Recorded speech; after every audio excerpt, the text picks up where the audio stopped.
Good evening, everyone. On behalf of TaskMed, I would like to welcome you all to Medcast, Insights into Healthcare, a learning initiative by TaskMed. Today, it's a great pleasure to have with us Dr. Hussein Bhatia, who is an interventional cardiologist at Baroda Heart Institute and Research Center, Bhavnagar, Gujarat. We welcome you, sir. Sir, we look forward to hear from you on today's topic of discussion, Xalatin, an unexplored antiarrhythmic drug. Over to you, Dr. Bhatia. Good evening, everyone. Thank you, Transmed, for the giving me this opportunity. So today we'll review the unique drug Mexilatin. It is an unexplored antiarrhythmic drug which we are not routinely prescribed in every each and every patients. So we'll go with that only. The so regarding the prevalence of the ventricular arrhythmias, global, it is in the United States. It is estimated that approximately 3 lakh deaths per year is only due to VTVF, and in India it is the heart failure registries which shows that the incidence of VTVF was observed in 4.5% of the patients with a patient of coronary or heart failure patients. So these are a huge number.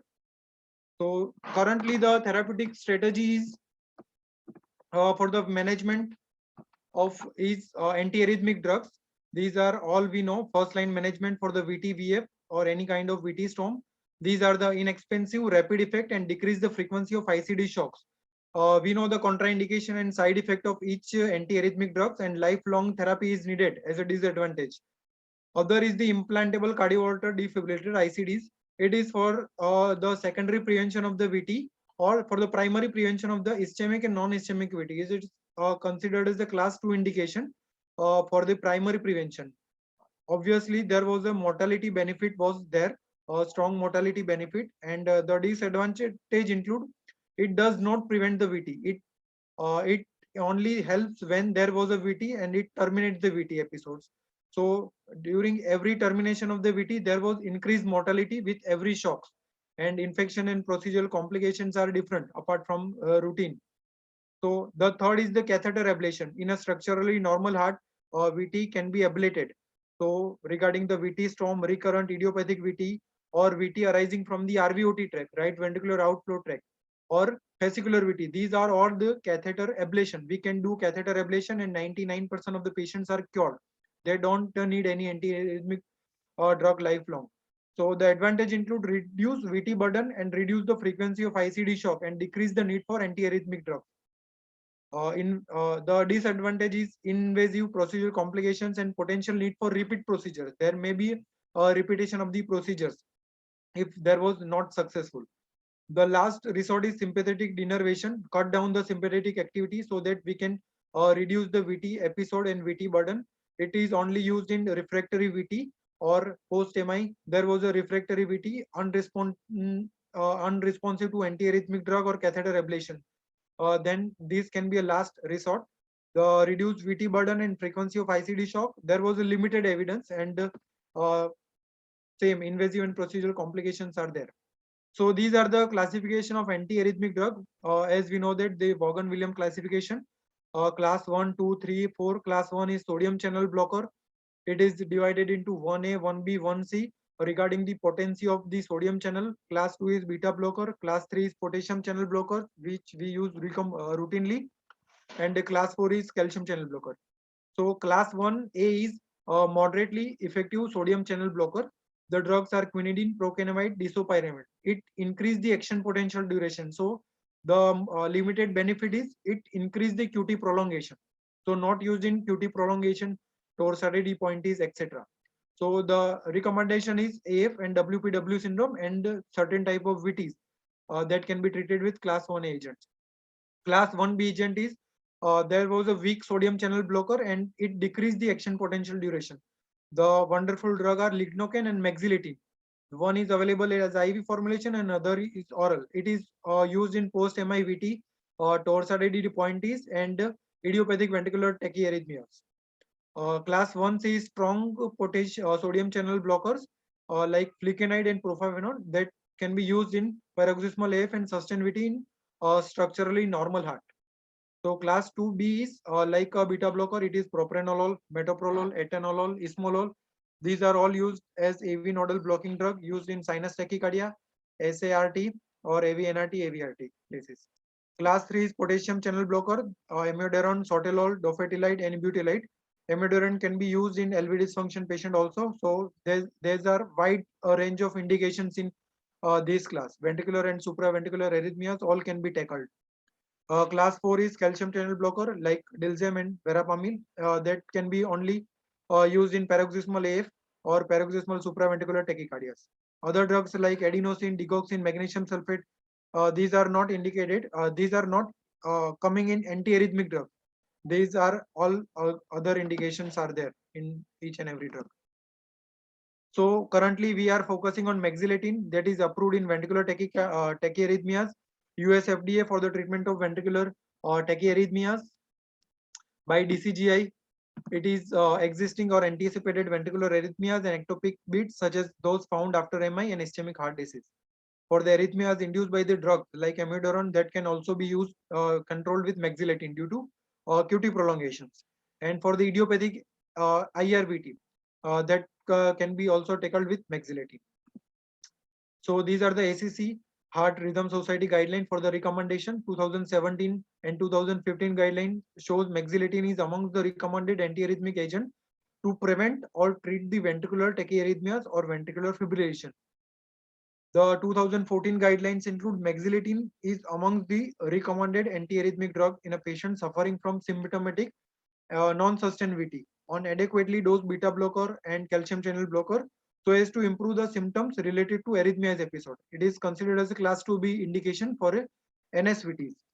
And for the sustained monomorphic VT and for the patient with structural heart disease, it is the among the recommended antiarrhythmic drug. It is class 2A indication. So for all kind of VT with a structural heart disease and monomorphic VT, polymorphic VT, it is class 2A indication to introduce the antiarrhythmic drug mexiletine. While for the NSVTs and other tachyarrhythmias, it is class 2B indications. So mexiletine is a class 1B antiarrhythmic drugs. This is structurally similar to lignocaine, but it is orally available. So it inhibits the sodium channel. It inhibits the sodium channel. Sodium channel. This is the action potential graph. The phase 0 is due to sodium entry inside the cell. So it will depolarize the cell. Phase 1 is due to potassium efflux of the cell. Potassium goes out of the cell. Phase 2 is due to calcium inside. Calcium comes in. So there will be a plateau effect. And class 3 is again the repolarization. Repolarization is due to potassium goes out of the cell. And class 4 is to achieve a resting membrane potential with the help of sodium potassium ATPase. So these graph from the phase 0 to phase 3 ending, it is considered as action potential duration. So mexiletine reduce the action potential duration. So it narrows down the graph. So it will also reduce the QT prolongation. So it is hence approved in prolonged QT serum. The site of action for the mexiletine is Purkinje fiber, and this is regarding the same. It decreases the action potential duration. So it is an orally active class 1B antiarrhythmic drug which block the fast sodium channel and open the potential channel, thus reduce the depolarization of the action potential. So mexiletine reduce the ventricular automaticity while shortening both action potential duration and effective refractory period. So it is mexiletine is considered as oral congener of lignocaine. Electrophysiological properties are similar to as lignocaine. So there are two difference in the action. So one is the patient with normal conduction system, and other in the patient with pre-existing conduction defect. So in normal conduction system, in normal structurally heart patients, so there was a minimal effect on cardiac impulse generation and propagation. So there will be no development of the second or third degree AV block in any patients with a mexiletine, and no QRS prolongation or QT prolongation in a case of mexiletine. While in a case of pre-existing conduction defect like patient pre-existing with LBBB left bundle branch block, right bundle branch block, or patient may be a prolonged PR interval, there was a depression of sinus rate. So there will be effect will be a sinus bradycardia, prolongation of sinus node recovery time, decrease the conduction velocity and increase the effective refractory period of intraventricular conduction. So there will be a slight prolongation of the QRS duration.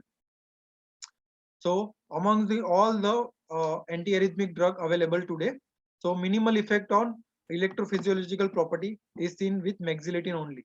There will be a mexiletine, there will be no effect on SA node rate, so there will be a no sinus bradycardia, there will be a no AV effect on AV node refractory period, there will be no PR prolongation, no effect on QRS duration and QT interval.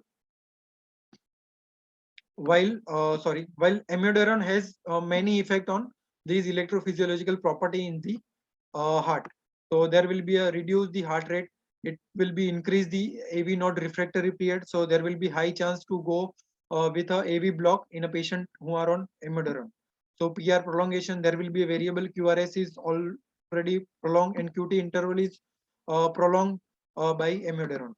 So there will be high chance of torsades point is.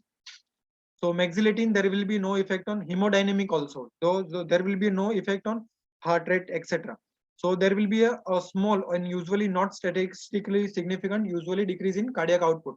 So there will be no effect on cardiac output, no significant negative inotropic effect.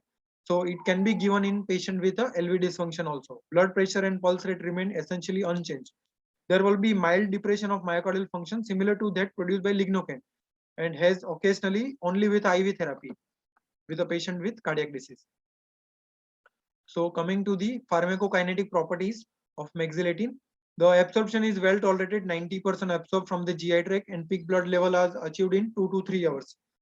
Distribution 50 to 60% it is bound to plasma protein and with volume distribution of 5 to 7 liter per kg. So it is highly protein bounded and highly dispersible drug. Metabolism is unlike lignocaine, it is first pass metabolism is very low. So it is the action will be prolonged. Elimination is approximately 10% by unchanged with the kidney and in normal subject. And plasma elimination half-life is approximately 10 to 12 hours. So dosing interval and administrations must be individualized on the basis of response and tolerance, both of which are dose related. So administration is food and antacid is recommended because of high GI intolerance. So initiate with a 200 mg every 8 hours when rapid control of arrhythmia is not essential. Routine prescription dose is 200 mg 8 hourly. Routine available dose is 4 to 6 mg per kg and it should be given 8 hourly because the elimination half-life is around 8 to 10 hours. And minimum 2 to 3 days dose should be given before the dose adjustment is recommended. So at least you should start with 200 mg 8 hourly and you should wait for 2 to 3 days to achieve the maximum concentration of drug in blood. So dose may be adjusted around 50 to 100 mg increment up or down as necessary. So these are the dose regimen. When rapid control of tachyarrhythmias is essential, loading dose is 400 mg followed by after 8 hour 200 mg TDS or 3 to 8 hourly. And when the rapid heart tachyarrhythmias, there will be no essential. Once if the patient is having VPCs or other type of NSVTs run, then you can start with 200 mg 8 hourly and you can titrate those 50 to 100 mg interval accordingly to 300 400 mg 8 hourly. So contraindications are very few. There will be a cardiogenic shock. It is absolute contraindication. Pre-existing second degree AV block and third degree AV block. If the patient is having a TPA on backup, temporary pacemaker or permanent pacemaker is on backup, then you can use in that condition, but not in not in third degree or second degree AV block per se. So the adverse effect is it is generally well tolerated. Reversible GI and nervous system adverse reactions are few, like upper GI distress, lightheadedness, tremor, and coordination difficulty. These are all seen as a side effect. Now come to clinical data on mexiletine in the VT management. Now we focus mainly on a VT management. So mexiletine is significantly reduced the VT episode, electric storms event, and ICD therapy. So these are one study. In this case, the patient with recurrent ventricular arrhythmias or ventricular fibrillation patient, the dose around 13 patients were studied. The mexiletine dose was 600 mg per day in 13 patients and 400 mg in 4 patients. So VT and ICD interventions before and after mexiletine. So if you introduce in a patient pre-existing ICD for a VT, if you introduce mexiletine, so there will be a very few statistically significant data for ICD intervention in that patient. While VT VF episodes was significantly less. The both statistically significant p-value is less than 0.05. So electric ICD intervention VT-VF episodes in electric storms events are very few after the starting treatment with mexiletine. So it is a comparative control trial, significant reductions of VPCs, paired bit and episode of NSVTs as compared to placebo, and follow-up patients from the control trial demonstrate this continuous effectiveness in the long-term use. This is a study of 8 months durations. So mexiletine also reduced the VPCs in a patient with recent MI. So average number of VPCs per hour. These are the one study showing before introductions of mexiletine and after introduction of mexiletine at 1 month and 3 months. In both the cases, VPCs after the MI, the both are reduced with statistically significant. So other is the mexiletine as adjunct therapy. So these are the general guideline antiarrhythmic drug therapy. It is only used to suppress the VT, suppression of SVT, and increase the tachycardia cycle length. The increased tachycardia cycle length, and so after introduction of mexiletine or any antiarrhythmic drug therapy, the primary aim is to decrease the ICD shock in that patient.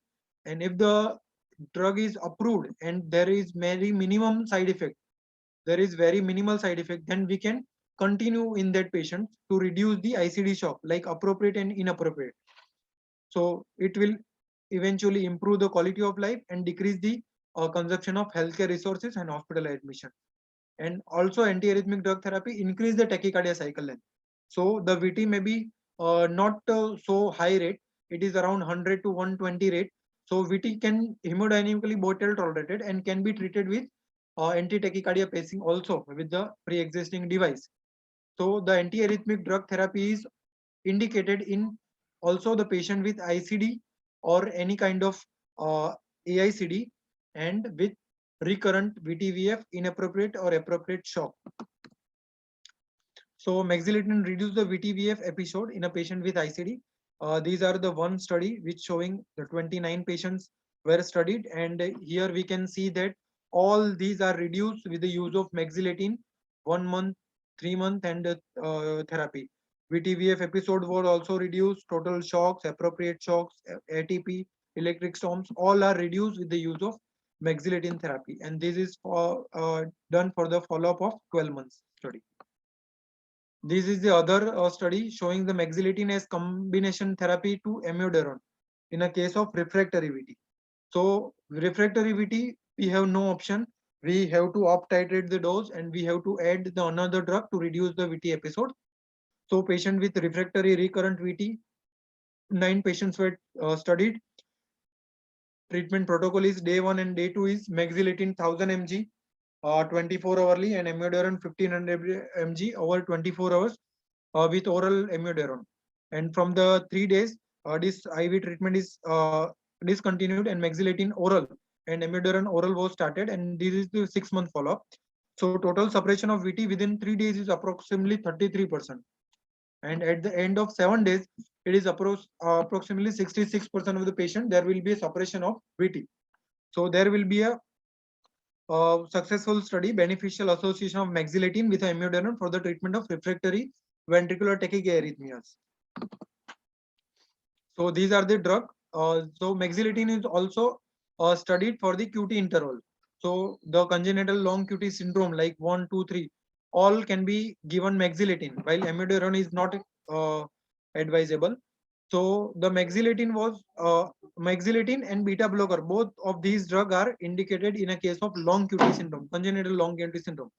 So these are the one study showing mexiletine on QTC interval. All the 12 patients pre-mexiletine and after post-mexiletine, the QTC interval was reduced around 65 milliseconds. And in 8 number of patients, it is around 91 milliseconds. So it will be a huge difference in the QT prolongation. So these all are statistically significant. P-value is less than 0.05. So it is also decreased arrhythmic event in a patient with long QT syndrome. So mexiletine is effective in shortening the QTC in a patient with long QT2. It may provide an additional therapeutic strategy when combined with beta blocker. in a patients who are at high risk. So this is a summary showing it is indicated in sustained ventricular arrhythmias, agent with moderate potency, with appreciable safety. It is safe in LV dysfunction, safe in QT prolongation, reversible. There was no lethal adverse effect. It is class 2 recommendation for the guideline for the management of VT and can be used as add-on drug to amiodarone, beta blocker, or calcium channel blockers, or in a patient with ICD to control the VT. Thank you.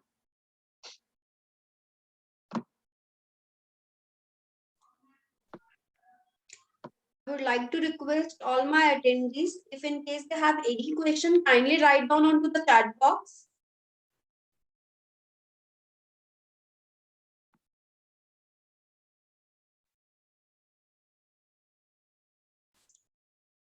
So we got a question in chat box. Yes, Wellhart did not Wellhart Mexilatin has very minimal effect on sinus rate, as we have already seen in a normal patient, in a normal conduction system patient, normal sinus rhythm.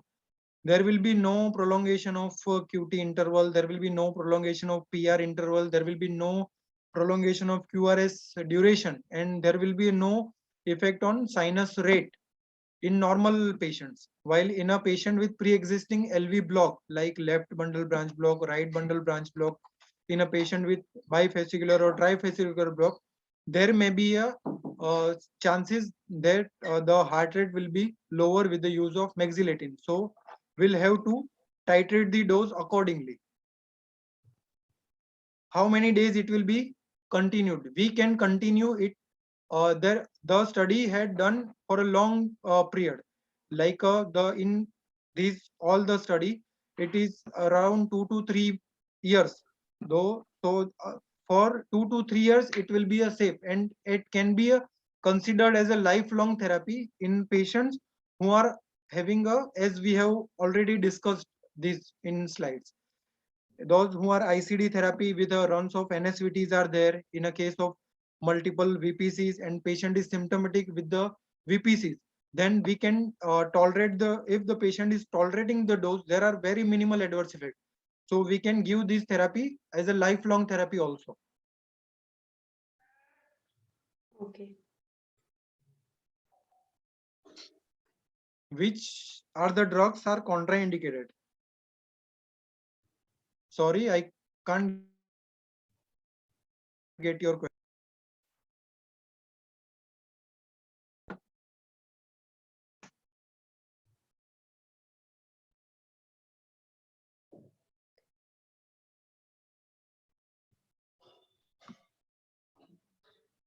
We request our other participants also, they can write into the chat box if they have any query.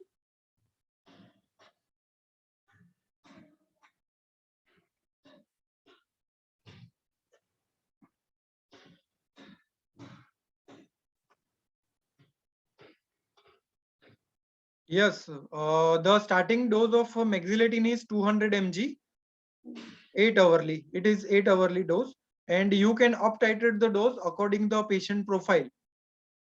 The starting dose is 800 mg. The if you require the VT management in acute condition, then you can load with 400 mg and then up titrate 200 mg 8 hourly or so, and at least wait for the 2 to 3 days to achieve the achieve the maximum blood concentration, and then you can add 100 mg or 50 mg accordingly the patient profile. Yes, I think we have discussed it is already taken with a food or antacid or any it can be taken with any drug, and better to take it with antacids or with the drug, because the GI side effects are distressing. So you will have to advise to take it with food only.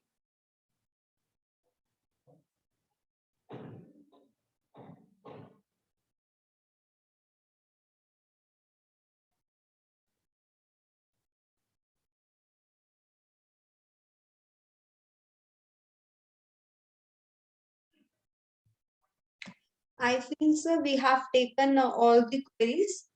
Okay. Again, will wait for 30 seconds more. If in case doctors you have more queries, kindly write down onto the chat box.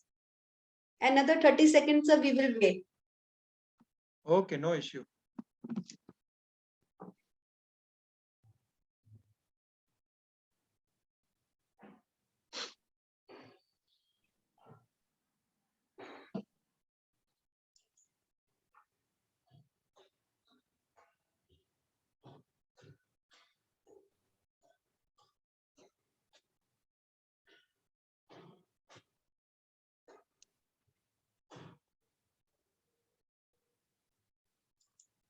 Okay, we can now close in Yes, 30 sir. minutes. Yeah, Yeah. we have covered almost everything on Mexilatin. Exactly, sir. And it was so nicely explained Sure. by you.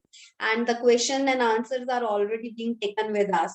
So with your permission, I'm giving a closing notes to it, sir. Okay, thank you, Dr. Bhatia, for joining with us today. It was really an insightful discussion for us as well as for our listeners. I would also like to thank all my doctors for being with us and for their active participation during the session. Thank you, everyone. Have a good day and wish you all a Merry Christmas. Okay, thank you. Same Thank to you you. for Same to joining you. us, sir. Okay, Thank thank you.